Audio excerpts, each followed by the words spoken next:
Kay Domingo man karon padagat sa mi kay medyo puol na kay dito sa mo asigig ko ano eh. Ha? Oo. Padagat sa mi kay nindot kay kaligo og dagat ron. Alon wala na atong mga kuan, mga pamaol sa kalawasan. Kay sige tag trabaho nya singot kanang mabasa ta sa ulan. Murag matigom sa atong lawas. Mahimo na siyang panuhot. Maong padagat sa ta kay mawala ni siya. Karon na namin diri sa kuan, dol sa dagat. Ari man diri. Mga ligo mi kay aron ma-refresh atong kalawasan ba.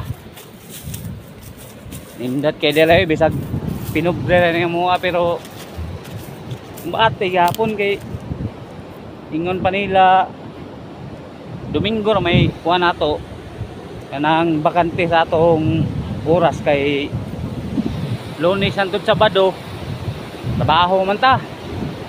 Karon Domingo magpuol tag pangaligo diri sa dagat. Taon-taon na mga isa ka buwan siguro wala mi nakaari diri kay medyo na busy kay atong miaging mga kuan mga buwan gud nga akong ugangan gidala sa ospital nya hantod nga nakapsan siya sa iyang kinabuhi. Siyempre mas unahon gyud nato kay mao man ay pinakakuan jud sa atong kinabuhi kanang atong mga minahal ba nga taliwan ato din ang kuanon ati manon. Pero ug asa man si nanay karon kabalo ko malipayon siya kay ang iyang mga umagad nagkasinabot mo na akong number 1 sa nga kuandod nga kami magkasinabot niya i-guide na ako ang akong mga manghod nga kuan kanang i-guide na ako kung sa mga maayo. Ang karon ang uban wala makakuyog na ako'y kuan ganang bilas nga wala makakuyog diri kay busy sad sila sa ilang kuan na sila gitrabaho sa ilang balay nya akong bayaw katong manghud sa akong pares nasa sila kuan meeting karon mao sila kakuyog.